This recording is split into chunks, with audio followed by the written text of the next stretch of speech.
in United Kingdom, kicking up a row with international news platforms, media, embarrassing India on this. Whose fault is it?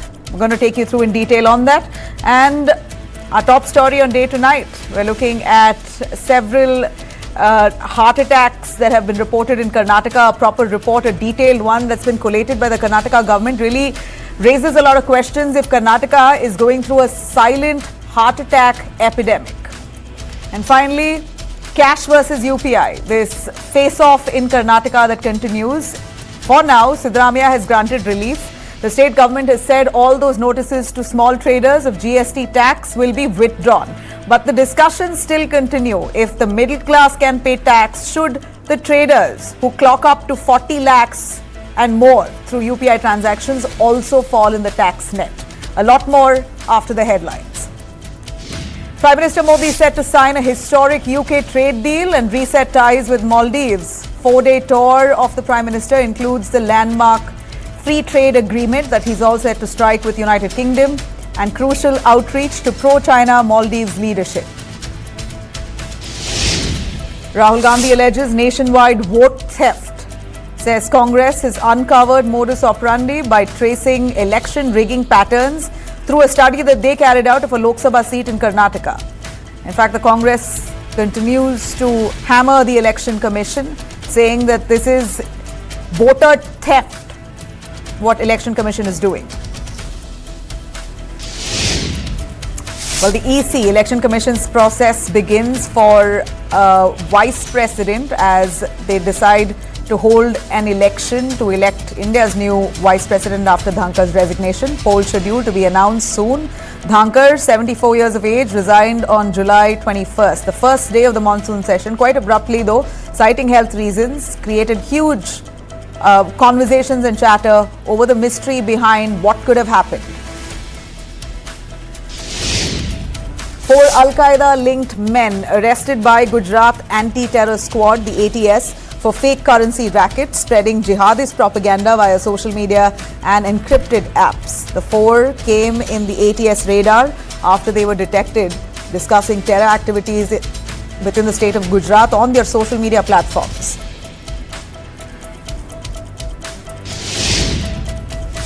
India's Ministry of External Affairs has now reacted to the Air India botch up. In fact, the Indian government says that they have very meticulously and professionally conducted this operation where bodies were sent to their respected families based on DNA tests. They are now promising to look and investigate into these claims that UK families got wrong bodies.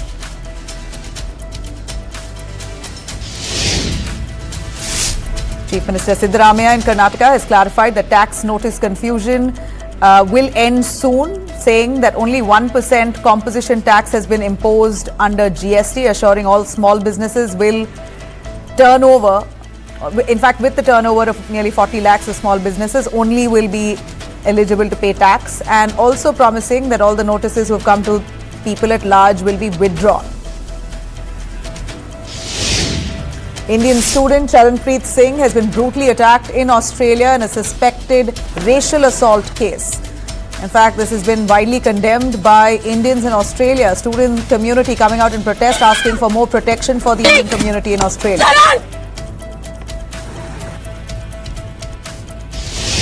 India to resume tourist visas for Chinese nationals from July 24th. Indian embassy in Beijing announces end to 5-year visa freeze amid thawing tides.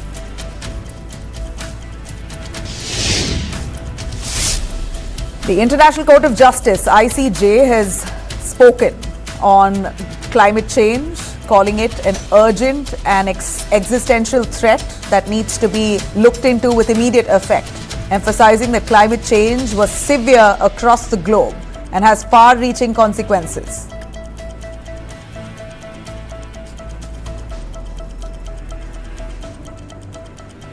Let's begin with our top story, a sad one. We're looking at Air India crash victims' families who are still grieving with what happened, but the horror hasn't ended for them clearly. Air India crash families already struggling with unimaginable grief Now dealing with another heartbreaking blow, shocking news report that's now emerged from the UK suggesting that at least 2 families have received wrong bodies. In one case, a funeral had to be cancelled when relatives of the victim there found that the body that they had received, the coffin that they had received, did not have the body of their loved ones. Of course, these are images that we are showing, general images and shots of families at large. But the 2 particular families that I'm speaking of are those from the United Kingdom. They are loved ones who were traveling, who died in this crash. 2 of the families claim that they've received wrong bodies, and they found out after they actually carried out DNA tests to see if it matches with their loved ones. Now, that's shocking enough. In another case, body parts of more than one victim was mistakenly placed in the same casket. So, in one coffin, there were 2 bodies and they don't recognize the other. The mix-up has only come to light when London coroner conducted a DNA check on the remains that they received in London and found that the identities did not match with the families as per the DNA records they had. According to sources in India, the remains were handled by the government civil hospital in Ahmedabad. It was a government responsibility, we hear, where DNA samples and sealing of coffins were done by them. Air India, we understand, has not been involved in this identification process. Air India is only involved in transporting the coffins to UK via Kenyan International, a global emergency services firm. But otherwise, all the DNA tests and identification, etc., was all dealt with the Ahmedabad government hospital. But families here who are grieving, they say the damage is already done. They say that they've been robbed of even the dignity of a proper farewell to their loved ones. Remember, on June 12th, Air India Flight 171, a fully fueled Boeing 787 Dreamliner, crashed just minutes after takeoff from Ahmedabad. It was en route to London's Gatwick. It exploded on impact inside a medical college campus, and 260 people had died, including those on board and on ground. 1 survived. Since then, families have been camping outside hospitals. Forensic teams have worked round the clock, collecting debris, identifying remains, matching DNA, all in the hope of giving families some closure. And this news now has really upset them furthermore. Of course, Indian government promising to look into it. This is a fresh anguish that unfolds. Indian government says it has been working very closely with United Kingdom officials since this issue was flagged. MEA spokesperson Ranveer Jaiswal has said identification was done as per protocols and technical requirements. It was all done professionally, and that the mortal remains were handled with utmost professionalism and dignity. This is what the Indian government has said. MEA spokesperson Ranveer Jaiswal has issued a statement on this. Now, while the investigation continues, this controversy really adding pressure on the government at this point, and also pressure on Air India, that's already under scrutiny over multiple safety scares in the recent past. The timing of this also is very significant. Remember, this is right in time when Prime Minister Modi is visiting the United Kingdom. The issue could very well feature in official talks there. Now, who takes responsibility for this botch-up, this painful mix-up? Was it a lapse at the hospital level, failure in protocol? This is truly a shameful chapter in Indian aviation, and a lot of answers need to come out. At the moment, the families are grieving, want the real bodies of their loved ones to reach them as soon as possible.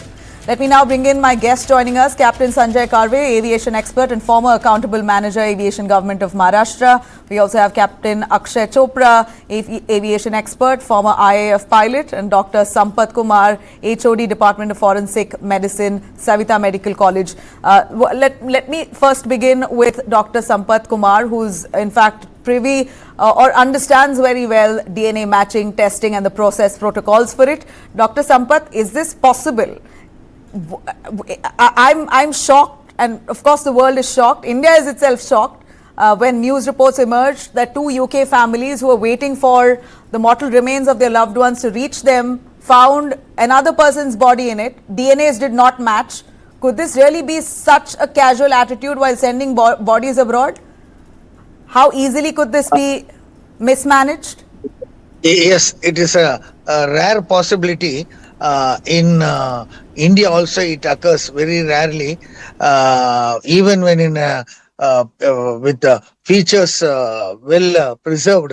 sometimes they do not look carefully into the face, and then they mix up the body and then take home, and then it is exchanged. But just where the body has been charred, they cannot identify the body looking at the features or any other thing such as dress or anything. So they just rely on the DNA matching, and they believe and they take it, and usually they do not open the coffins like in an war time and all. So this is an tragedy which has occurred, and the relatives were so keen to cross verify at home. So they have seen that it doesn't match, but in that coffin any one of the part should have been matched. That is why they have put a body, and then they put that matching DNA in that. And secondly, I wanted to tell, this is what I heard was this was done by civil hospital. Yeah, civil in hospital Gujarat. Ahmedabad has done it. Ahmedabad. But what, okay, fine, we can't understand or can't recognize the bodies just based on their features because they're fully charred. But the body is in one piece. It's not like it's dismembered, is it? Sometimes if they had one arm, if it is dismembered, then there is a possibility of mixing. That is what I wanted to say. But if it is intact body, the whole body, it should not get mismatched unless their relatives have given a wrong DNA, or it is that sometimes it happens while looking at the neighboring slide. There can be mix up of the DNA particles. For example, somebody coughs, also it can get casual mixed up. A mix up like this sounds very casual. I know you're explaining to me the protocols and how it could go wrong, why it could go wrong, but this is something that I would expect my government and government hospitals to be thorough with. I wouldn't expect this kind of botch up. 2 families receiving the wrong bodies is shocking. Yeah, that is why the state government civil hospital is a state government hospital. It should have, the Gujarat Central Forensic Science Lab, which is a university, should have taken over. If that has taken over, that would have been more cautious, and they have more manpower, and they would have been more responsible than a civil hospital in a state governed by a state government. And this kind of enormous amount of bodies matching, and when they do overtime or night and day when they do the work, sometimes this mismatching, which should not occur, has occurred. We know it should not occur, but what exactly are the international standards of disaster identification, of victim identification protocols have we really followed? If we did, we would have probably done a better job. We're being embarrassed globally. We have international platforms writing on these lines, and this is not what India is known to be. The country is meticulous. The aviation industry is lauded for its expertise in handling the scale that we have in our country. So something like this, as basic as victim identification, how can it go so horribly wrong? Captain Sanjay Karve, families are grieving, but yet they've got no closure. UK families, 2 families have claimed that they've got the wrong bodies, and that's disastrous to me. How can both families get the wrong bodies? One of them got 2 bodies in one coffin. Nabila, at the outset, let me offer my sympathies to all the families, members of these 270 victims, and more so for the families who have received wrong bodies. Let me explain that when it comes to DNA matching, what Dr. Kumar just specified, there are protocols which all hospitals and all forensics labs follow. There are universal protocols, there are protocols during an accident. Let us not get Air India in a loop because of this. Air India is not competent, neither authorized, neither did it carry out any of the DNA matching. It was also not responsible for packing any of the bodies and sending it. They were only responsible for transporting the caskets to the United Kingdom. I would beg to differ there. Does not Air India have any moral responsibility, even though the verification or identification process wasn't their duty? but yet when the crash happened, investigation happened, they were very much involved. Some level of moral responsibility should be also part of Air India. In fact, they are the ones transferring these bodies. Nabila, I agree with you. Put yourself in the shoes of an Air India doctor.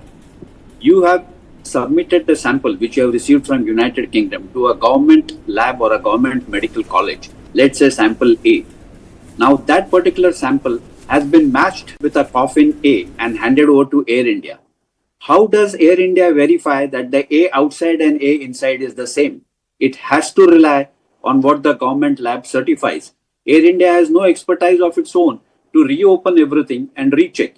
I agree with you that the moral responsibility is there. But I have a simple question. How does Air India or any airline do that when a government lab certifies that, look, this is the sample I got, sample A, and the body which has been placed inside the coffin belongs to sample A.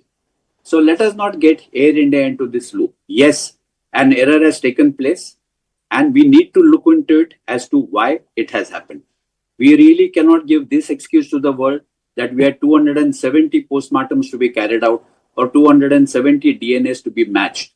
The fact remains that out of this 260, 270 DNAs from UK came only after about 48 to 72 hours.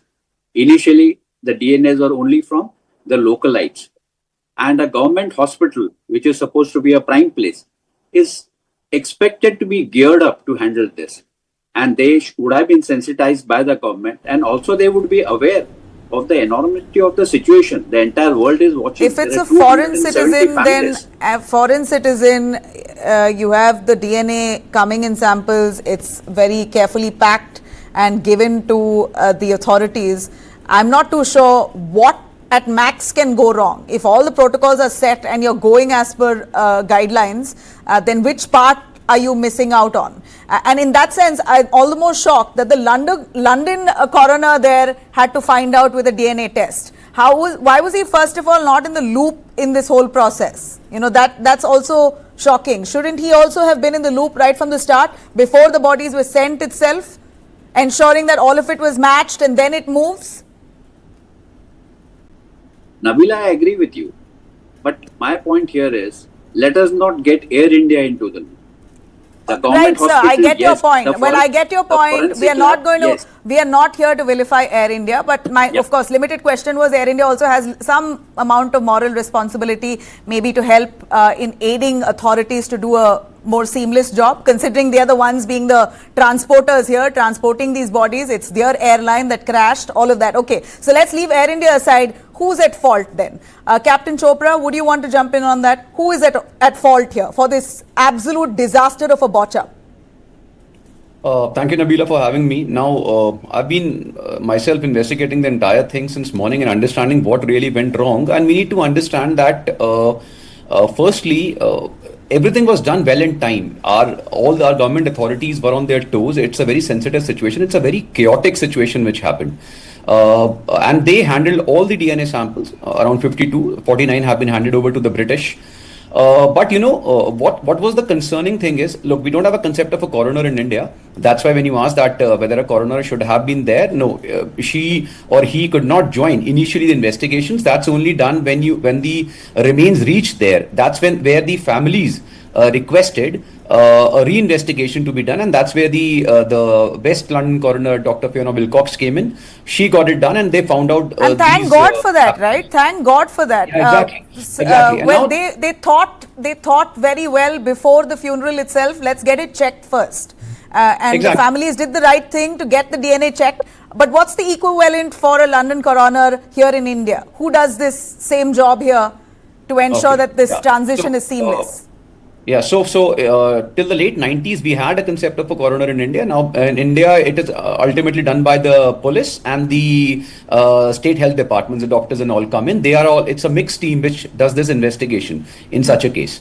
But my another question is also there, that in case it is the coroner in London who got this done, what about the DNA samples which were handled to the Indian family? I don't think anybody really get that thing done. So I'm sure if this mix-up was done, it would have been there for the Indian families also. However, we need to also give the credit to all the Indian bodies, because firstly there's a range of bodies involved which people are not really aware of. First is of course the Ahmedabad Civil Hospital, which is there. It's a hub of the DNA sample collection and also for identifying the samples, or I'll say labeling the samples and handing over to them. Then comes the forensic science lab in Gujarat, in which almost 36 to 40 top forensic scientists were involved in profiling the DNAs, identifying them, and they according to them, they did it absolutely in the right manner. As one of our specialists also said right now, that it can be that the wrong DNA samples have been handed over to the authorities from the family side. That is also very well possible. Then there are more than 230 Makes me believe, Captain Chopra, we're looking at two people from United Kingdom who claim that they've got the wrong bodies. If two of them have got the wrong bodies, then two others have got the wrong bodies too. So we're looking at least 4 families who are now impacted, and this is just about what we know.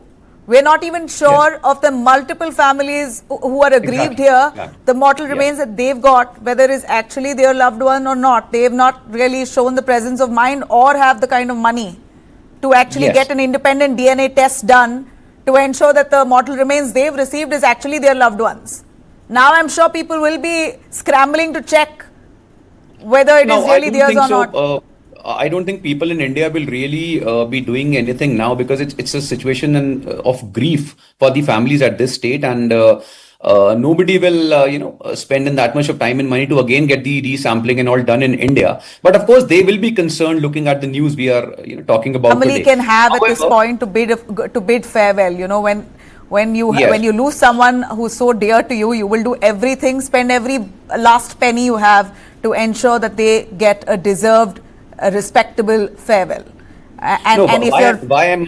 Why I'm saying this is because once this news came to the UK families, they have halted the process further. I mean, the mortal remains are still there, but in India, I think the last rites have been... Most of them have already carried out their last rites. Yes. This is absolutely sad. I'm sorry. I'm really shocked. Actually, there are so many questions erupting in my mind. I wonder whose bodies have been sent to the UK families, whether those, the bodies, family members have actually been, are they waiting for their loved ones' corpses to come to them, or have they already carried out the funeral of someone else's body? These questions are now looming. That's a lot for the government and Air India in every possible way, since it's their airline that crashed, to answer. And I'm not too sure if convincing answers can come in anytime soon in this time of grief. And every minute and second is important now. No, it is definitely. But as Captain Karve was also saying that if you actually understand the sequence and whoever bodies are involved, it's not the Air India which comes into play. I know Air India has been blamed for a lot of things. It's already under radar of all the foreign bodies, all the foreign media, Indian media. But however, every time anything comes up, it's not the Air India which comes into play. I'm not saying they are not responsible, because the cases which have been filed by their lawyer James Haley Pratt is also against Air India and Boeing. However, in this particular situation, once the DNA profiling has been done, they have been identified. Now, it's being handed to Air India, who again hired Kenyon International. It's a post-disaster specialist body internationally, which basically in such sensitive cases hands it over to the families. So Air India is just a body which is in center to take care of these remains and hand it over to the families through multiple other bodies. Directly saying Air India can do a mix-up it's very rare. It's very difficult to understand how they are involved. However, I'm not saying that they should not be becoming part, and they've already given a statement that they will be fully cooperating in whatever way possible.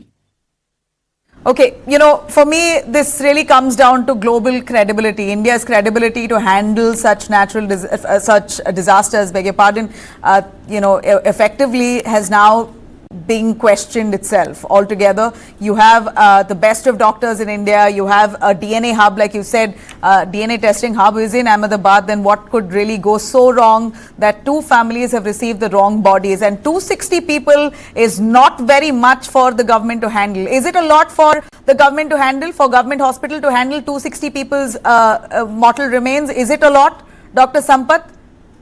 Yes, definitely. At a time, 260 is a lot to handle, and in a mass disaster like this, it is the government who is responsible than any other agencies, because once a mass disaster comes, it is government duty to take over and then do all the whatever is needful.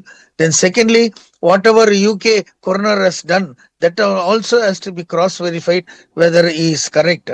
And then those two interchange bodies, whether it is actually interchange among themselves, or is it totally a different body, we'll have to check also. Well, you know, I can only imagine how many possible mix-ups have happened if two UK families say that they've got the wrong bodies, and who else have got the wrong bodies. This is a very sad day today. This information that's come in has really jolted the entire victims' families, the 260 families who are right now grieving. For them, this is additional shock and pain and humiliation to bear. Captain Sanjay? Nabila, I have a question to ask, which I am sure the UK government or the families would like to answer. Roughly about 40 to 45 coffins have been sent to the United Kingdom by an agency, which is an international agency, and Air India has been the agent, you can say, to help them out. How is it that only 2 families or 3 families out of the 40 odd families, they have raised a question or they wanted a DNA? Has the coroner in United Kingdom carried out DNA sampling for all the 40 bodies or all the 45 bodies, or was it only these 2? If it was for all the 45 bodies, I can understand. If it was only for this couple of bodies, then the question is, why only these 2 families? Where was the doubt in the mind of these families? Isn't it theoretically possible that initially itself wrong samples were sent across? I'm just being the devil's advocate. I am not trying to take the side of the government hospital or the forensic lab. You know, if they were Indians, I would still think, you would still dismiss it thinking, well, I'm not going to think too much. This is the mortal remain. I will go with it. They are citizens of United Kingdom. They're foreign citizens, and they probably don't trust the Indian system. And look what happened. Exactly what their fears were came alive. Out of this 45 people who flew, more than 85% were Indians, or let's say PIOs, persons of Indian origin. Right. They may be holding British passports. My question is this: why only 2 or 3 families wanted a re-DNA check to be done? There had to be some reason. As someone asked them, what was the element of doubt that they had, that they wanted to carry out a DNA sampling? No, but that question is redundant. That is not redundant. That is not redundant. So what, if at all that wasn't it, the botch up did not happen, then well, you could have asked questions about whether they're trying to malign the Indian government or malign the Air India airline. But the fact is that the DNA test, according to their lawyer, has come out negative. It's not matching with the family. So now it's the responsibility is on us to respond. I'm not for them we to verify or clarify. What I'm trying to say is there is much more to it than it meets the eye. Like if it what? Was all 45, like what, I can sir? understand. Like what, sir? Sir, even 1 out of 45, even 1 is wrong. And we're talking wrong, about a DNA mismatch. We're talking about wrong bodies being sent. This is not a simple mistake. Why was the DNA test reordered? There has to be a valid reason for reordering the DNA test. So the reason is that they probably don't trust the Indian system, and that's precisely why their fears have now. I am sorry. Let us not jump to that conclusion for Indian system. I am extremely sorry. I don't agree with this statement. It is just a psychological satisfaction for them to reconfirm. Yeah. Sir, doctor, please. Doctor, you were saying? Yes, it is. When they have the means, they will like to reconfirm the body so that it is everything is a psychological satisfaction for them, so that their loved ones are cremated with the due honors, and they perform the puja or something to their satisfaction. So it is their full right to order for a DNA analysis. There's nothing wrong in that. They have the full powers and the rights. Well, they definitely have the rights, and they've exercised their right, and they've been proven right. Now, that's the unfortunate part. Captain Chopra, a final word from you on the credibility that India is losing globally with a report like this. It's really shamed us and the system at this point waking up to investigate, but the damage has already been done, because if 2 families in the UK have received wrong bodies, then definitely 2 other families are also, they might not even know, or maybe now they do, but all families now will be doubtful of what they got. So one of the reasons which came in the media also that these families are asking for a retest there is because they very clearly said that when we were there in India to give our DNA samples, and it was a very chaotic situation. We were under pressure to sign a lot of documents and take these remains. So one of the fear in the minds of these families is that whether we are in that situation, we are being handed the right DNA samples, and unfortunately, and as you said, very embarrassingly, they have been proven right. I'm not saying the Indian system is wrong, because in such a situation, in such a chaotic situation, there can be cross-labeling, there can be cross-contamination. These things are highly possible. I'm not saying that. However, ultimately, what we are facing and we are seeing is an international embarrassment, which the MEA and the all the bodies involved, they have to come up and find a solution to. Because at the end of the day, almost all foreign medias are there on our head to make sure that, firstly, as we are seeing that somehow the pilot should be blamed for the crash, and now this problem. So this is all adding on to those things. At this point, of course, Boeing, as many as the technical glitches and issues that it has, it could very well be their issue. The crash also may have been, a mistake or a glitch at their end, but that only end of investigation will reveal. But in the meanwhile, this is an opportune news for all media to criticize India globally. And that's what, and of course, more than anything, we're worried about the grieving families. They need answers. And I really appreciate all of you joining us on this and shedding light. We're really hoping, and we trust Prime Minister Modi currently is in London. This might also come into official dialogue there. Well, we're hoping that the Indian government thoroughly investigates and gets to the bottom of this. Thank you. Thank you.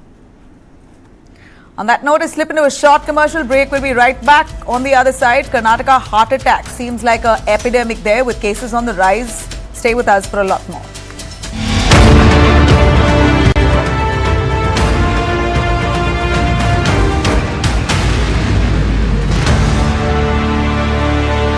Associate sponsor Diana premium beauty soap, पहली झलक करे खूबसूरत खूबसूरत सी तुम कोई चिंता करो, पीछे भरोसा खड़ा है तुम्हारे, तुम नया कर बनाते रहो। जब कोई हमारी बाकी चिंताओं को संभाल लेता है तो हम कर पाते हैं खूबसूरत सी कोई चिंता। टाटा कैपिटल में हम आपकी हर फाइनेंशियल चिंता को संभाल लेते हैं ताकि आप करें सिर्फ खूबसूरत चिंताएं।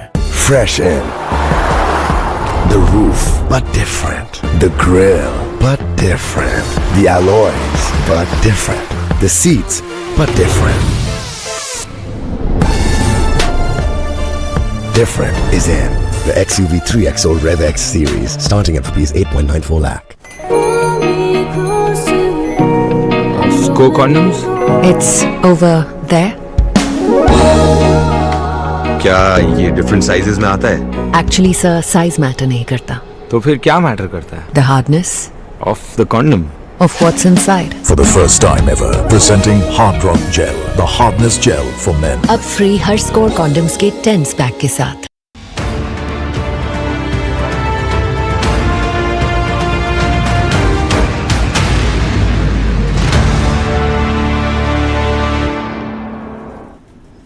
Welcome back. Starting with Karnataka, a new report by the Karnataka Health Department has raised alarm bells, pointing to a massive surge in heart attacks across the state of Karnataka, especially in rural and semi-urban pockets. A data that's been collected under Stemi, a project along with Puneet Rajkumar's Hridaya Jyoti Yojane, shows that from March 2023 to June 2025, over 7.2 lakh people in Karnataka have reported chest pain in 75 taluks, out of which 3.9 lakhs people have basically shown abnormal ECGs, and 6,574 people have confirmed to have heart attacks.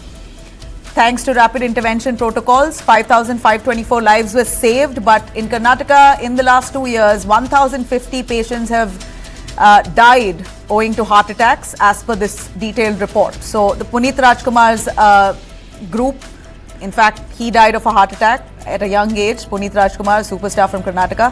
His association, Hriday Jyoti scheme, has now come together to put this report basically to raise awareness in Karnataka among Kannadigas on how to improve early diagnosis, how to ensure ambulance response and cardiac care in underserved areas, basically across Karnataka, taluks particularly. The government is now worried about what's behind the numbers: poor lifestyle, late diagnosis, lack of awareness, all leading to preventable deaths. With over 1,000 lives lost, thousands more at risk, Karnataka could be now staring at a silent cardiac epidemic.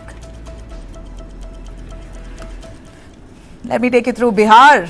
Bihar Assembly has now erupted for the third day in a row, and at the center of it all is the Election Commission's massive voter roll cleanup drive.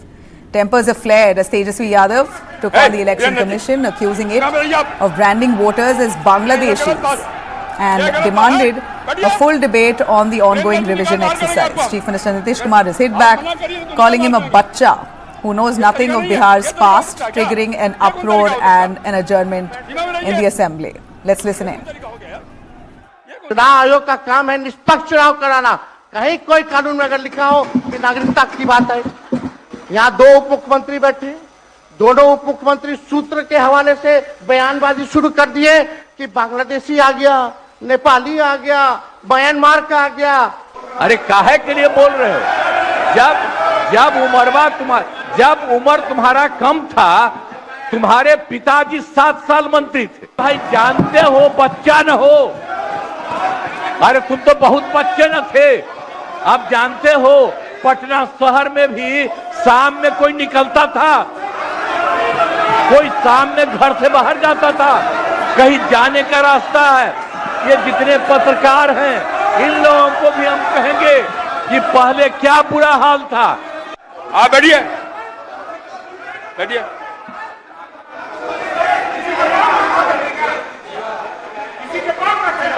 Virendra ji, चुनाव में रहिए आप।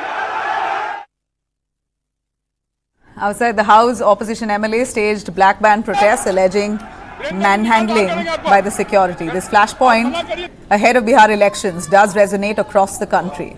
Election Commission Special Intensive Revision, a sweeping pre-poll exercise, aims at cleaning up the voter rolls. Election Commission has officially explained the survey results in Bihar. As of July 23rd, the Election Commission says over 98% of electors have been covered. 20 lakh voters were found deceased.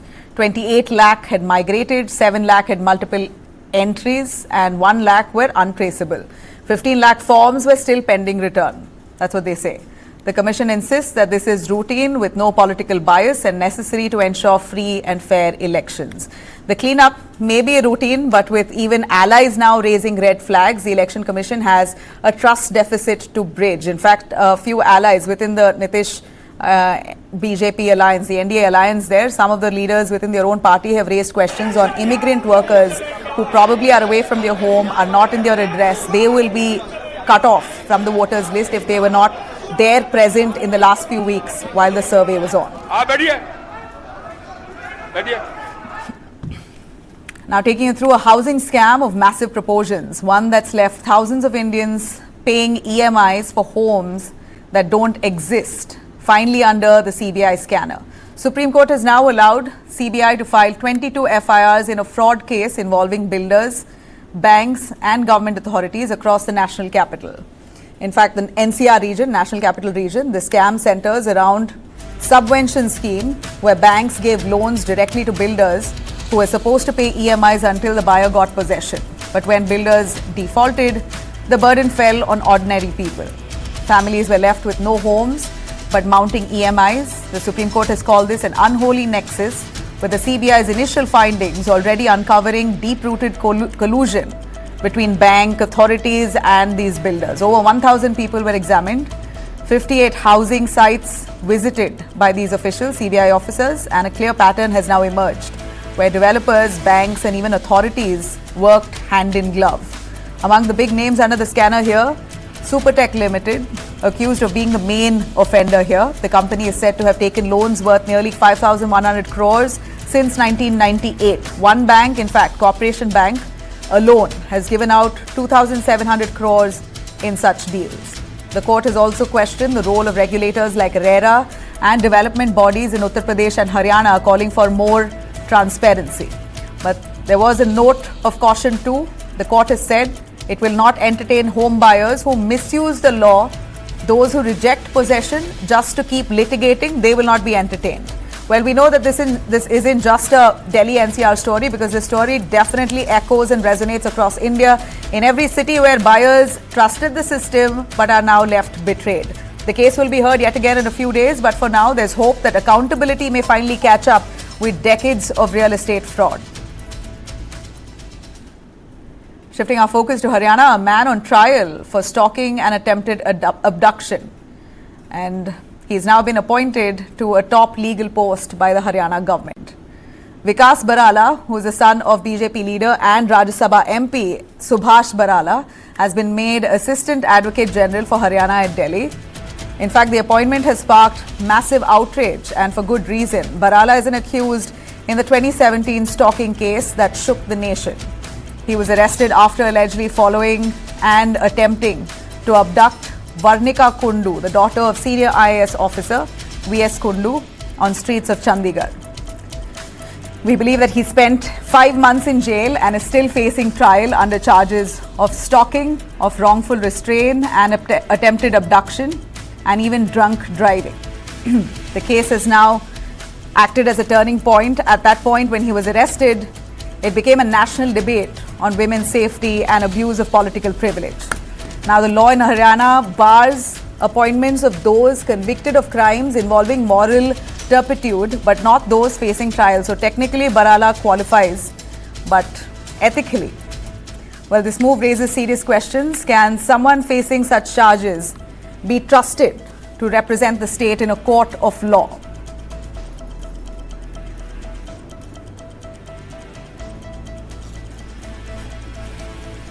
Now, monsoon devastation, as we quickly take you through, unfortunately, let me take you through the monsoon story that's coming up. We're looking at huge rains that's led to havoc across different parts of North India. Let me start with this very story. Apologies for that. The story here is of an ambassador, Harshvardhan, or rather a fake ambassador. A man accused of running a fake embassy from a rented house near Delhi has been arrested, exposing a bizarre con job. 47-year-old Harshvardhan Jain was nabbed by Uttar Pradesh's Special Task Force from Ghaziabad's Kavinagar. Jain posed as an ambassador of non-existent countries like West Asia, Siborga, Polvia, Landonia. Imagine these are the countries basically he said exists, and was actually running a diplomatic mission office at Ghaziabad, close to Delhi. He adorned his residence with flags of multiple countries, using fake diplomatic license plates on 4 cars, carried morphed photographs with top Indian leaders, including Prime Minister Narendra Modi and the President. He had pictures with them. That's how that office looked there, completely fake. Police have recovered 44 lakh in Indian and foreign currency, 12 fake diplomatic passports, 18 bogus number plates, and dozens of forged seals and documents, some even carrying the emblem of India's Ministry of External Affairs. Now, Jain is claimed to be a counsel. In fact, a counsel is a government representative stationed in another country, tasked with helping their citizens abroad, issuing visas, renewing passports, and fostering trade ties. But Jain wasn't just faking an identity here. He was in fact allegedly brokering shady deals, promising jobs overseas, and running a Hawala transaction racket through shell companies. In fact, he has a murky past as well. He's been linked to controversial godman Chandraswamy and arms dealer Adnan Khashoggi. He was booked in 2011 for using illegal satellite phones, and this man, in fact, was caught only today with this elaborate racket, years of conning people. Case has been registered under multiple charges, including forgery, impersonation, money laundering, and investigation continues. Now, cutting across to the monsoon story right here. A 9-year-old boy was rescued from near certain death in Jammu and Kashmir's Rajouri district after getting trapped in a river while grazing cattle amid sudden flash floods. It took almost 3 hours for the army, the SDRF, local police and the divers there to actually rescue that boy. A military chopper was finally used to lift the child to safety. In fact, officials watched on in awe as they managed this miracle.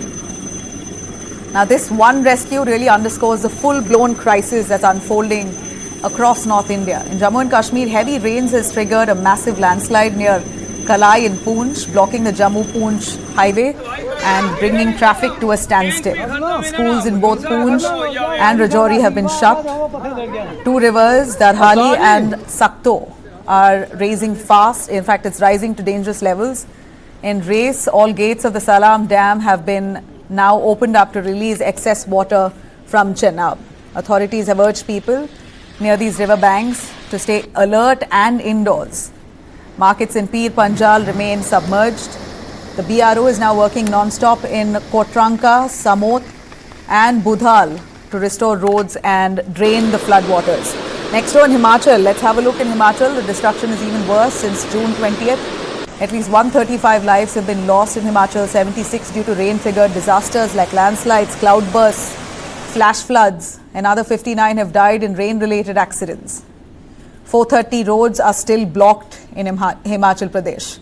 Over 500 transformers are down, nearly 200 water schemes have collapsed. Districts in Himachal like Kangra, Mandi, Kulu, Chamba are all reeling. Flash floods, landslides, cloudbursts. The nature is unleashing terror in Himachal from all directions. More than 540 homes have been destroyed. Over 1,200 livestock has been lost. Nearly 1.24 lakh crore worth of losses to the state exchequer. This is a crisis of scale in Himachal, a region that's been battered by the nature, but at this point, no sign of relief.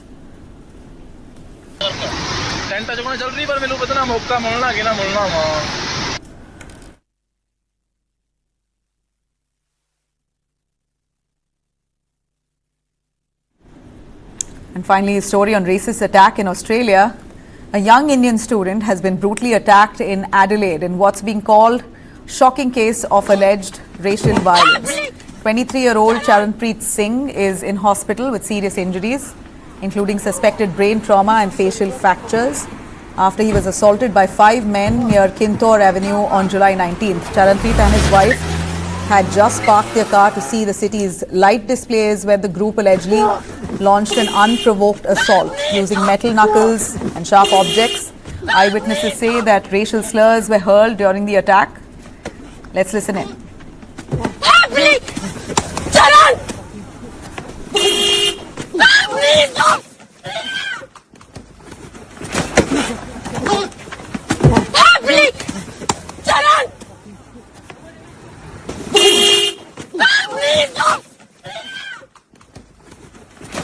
Karanpreet has told local media that the violence began as minor parking dispute but turned very quickly into a racial attack.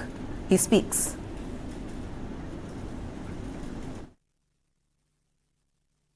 I get out my car and ask him like, where you want to park? He said, yeah, you can park anywhere.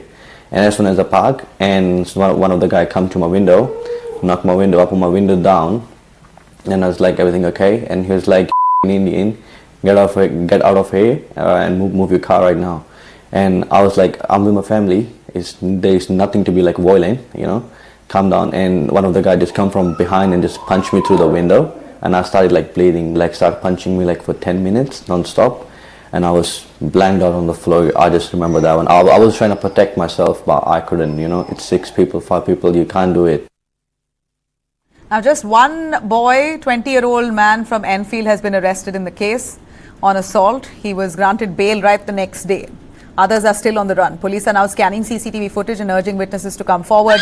But we have multiple people condemning this, including South Australian Premier Peter Malinauskas, condemning this, calling completely unacceptable and saying that the community does not support it. And Indian community at large have come together in protest. They are demanding better protection for the Indian community in Australia against these hate crimes.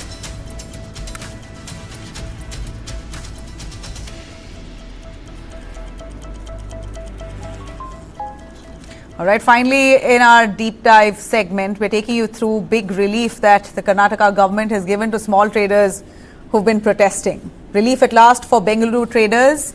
In fact, after days of protests, the Karnataka government has now finally stepped in and agreed to withdraw the tax notices that had been sent out to small vendors who were up in arms for using UPI. They were basically getting tax notices. They say this was cheating. They were forced to use UPI, or rather coaxed into using UPI, and now they're receiving tax notices for bare income that they get.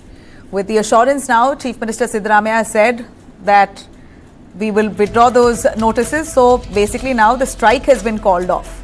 These notices had triggered panic, especially among tea shop owners, condiment sellers and petty traders in Bengaluru, many of whom were suddenly asked to explain UPI payments that they claimed weren't even business related. Some vendors even stopped selling milk-based products. Basically, they're saying milk is non-taxable, but even that has been taxed, so they will not sell milk anymore.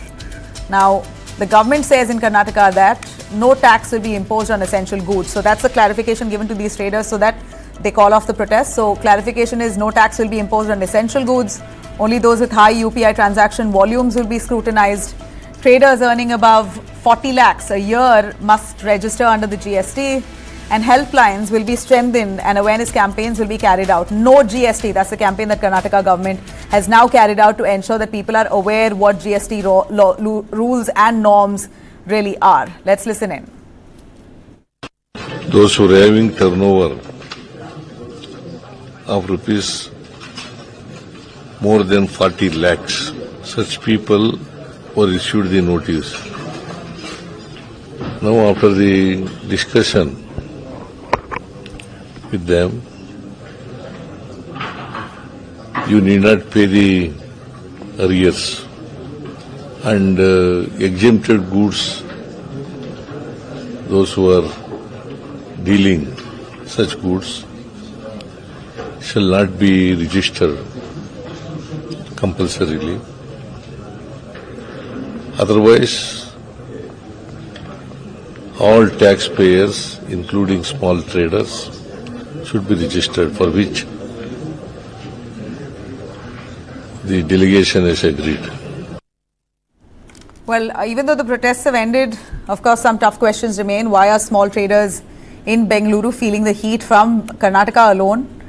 And also, vendors' income, if it crosses the GST threshold, should they also be paying taxes like every one of us? Let me bring in here Surabhi Hodigere, spokesperson of the BJP, joining us. Also Satya Prakash, Congress spokesperson. And we have CA Bimal Jain, tax expert. Surabhi, you did mention to us a day ago as well that this is only a Karnataka-centric problem. Why do you say that? Please justify. Thank you, Nabila. Within 24 hours, I've gotten, confirmation on the statement that I and the party have been making here in Karnataka. The Chief Minister himself has come out and said that, we will stop these notices. Of course, if it is in his authority, he can make that such a statement. And this is also very prevalent in the constitutional division of powers, because under Article 246, it is a state government that manages and administers the taxes. The implementation part is done by the state government. Therefore, they have the authority today to pull up these notices and say, look, these notices have not been issued in the correct manner, and therefore we're going to ensure that the small traders are not harassed, they're not put in these sort of situation, in these circumstances. The very fact that we've heard a case from Haveri where 29 lakh was GST demanded from a small trader, vegetable vendors, tea sellers, bakery, it's something that really goes out of our common sense, that they would be earning a significant amount to pay 29 lakhs as GST. So something has gone terribly wrong. The state tax commissioner is at fault, the state is at fault, and if there is anything wherein exempted items have been taxed, where the notices has gone to the wrong persons, this has been called back today. That is a good thing that we're acknowledging. We're also acknowledging that whatever the previous errors that have been accumulated, that has been taken away. That is to show that the state has not done enough in its implementation role. You should have gone, this enforcement should have happened much before. It should have happened as and when. It should have been happened in the taxable year. Okay, so let me bring in Satya Prakash on that for justification. Satya Prakash, the state government's coffers are empty, therefore tax notices are being issued mindlessly to small vendors without actually giving a thought behind it. Now you're facing backlash. Siddaramaiah had to really pacify your own vendors And it's only a Bengaluru-centric problem. How would you justify that? Nabila Jamal, ignorance should not be a bliss. Even if we are given GST notices to 10,000 people and 1 crore is the turnover, the total turnover, taxable turnover will be 10,000 crores and 1% composite tax will be just 100 crores, which is, peanuts for Karnataka, which has a budget size of around 5.1 lakh crores. But what we are doing right now is, as per section 22 of the GST Council, she said it right, that we have nothing. Karnataka is nothing but more than an implementing agency as far as GST is concerned. Section 22 is inserted by the GST Council. Is not by Karnataka. Today, what Mr. Siddaramaiah has done is, the gentleman that he is voice of the voiceless. He is voice of the have-nots. He will not, put pressure on the have-nots. What now we are doing is, in the guise of have-nots, few haves are eating off all the taxes, and that we will not allow. All those in the guise of small traders, if some big fish is there, who is doing crores of business with multiple UPIs, we are not going to let him scot-free, please understand. Now what we are doing is, we have expanded the tax net. Today you look, Karnataka's GDP, this one per capita is double that of the country. We are a progressive state. Always we will strive to expand the tax net. What's your explanation? That is what the GST Council has asked the states. A quick word. I'll also have to bring in Bimal as we are short on time. You have failed in enforcement. You have not implemented correctly. You have sent tax notices to small vendors, and now you are the voice of the voiceless. The theatrics Okay. Bimal, let me bring in Bimal. Bimal, I want your view, a roundup view on should small vendors also come into the tax ambit if they are surpassing the 40 lakh threshold or the GST limit. Threshold be a small vendor? You tell me, how can a guy Bimal, a quick word. Quick word, please. Bimal. There need not be, because aggregate turnover, of course, 40 lakh rupees for the goods, but we need to understand all essentials goods, loose and unbranded, there's no GST applicable. So there's no question of aggregate turnover when we talk about street vendors, small vendors, those who are dealing in milk, dairy product, fruits, vegetables, cereals, pulses, rice, wheat, no GST leviable, irrespective of any amount. So before issuance of these notices, they should have checked that what did this amount consist of. Even the money coming to the bank account through UPI may be of personal nature, may be of loan amount, and just because they are street vendor, crossing the threshold of 40 lakh rupees does not mean that they are supposed to take GST registration and GST leviable. So at the first instance, these notices which are being issued should have been done with the preparatory work. Correct. So irrespective of any amount. So now it's been withdrawn. It seems like justice has been served to those small traders. They have some relief. The traders have withdrawn their protests. Sir, I apologize. I have no more time for questions. Thank you very much. We will be revisiting the story. We'll certainly have you back on the panel on that. Thanks very much for tuning in. You do have a great night. We'll see you tomorrow.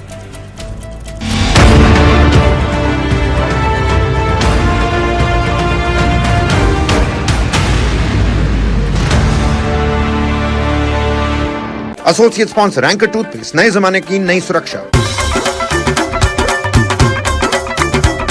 मुझसे नहीं हो गया। उनको देख रहे हो? क्या संगीत तक ये स्टेप सीख पाएंगे? ये खूबसूरत चिंता आप करिए। शादी के पर्सनल लोन की चिंता हम संभाल लेंगे। With EMI starting at 94 rupees per day and tenure up to 7 years. Fresh air. The grill, but different. The alloys, but different. The sunroof, but different. The seats, but different. Different is in the XUV 3XO Rev X series, starting at rupees 8.94 lakh. फिर ये डुगडुगी गई कहाँ? पापा के साथ साथ सारे सपने भी चले गए।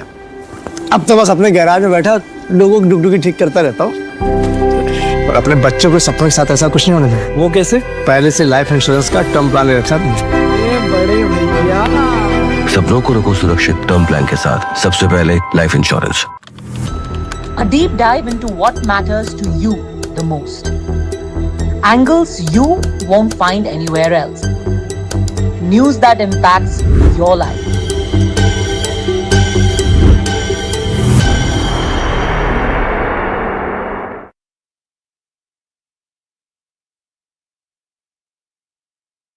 Light, camera, and action. Kick back, relax, grab your favorite snack because News9 is here with your weekend dose of entertainment. It's time to take a deeper dive into the buzzworthy happenings of the entertainment world. From celebrity gossips to exclusive conversations, from nostalgic moments to News9's pick of the week, don't worry, we've got you covered here.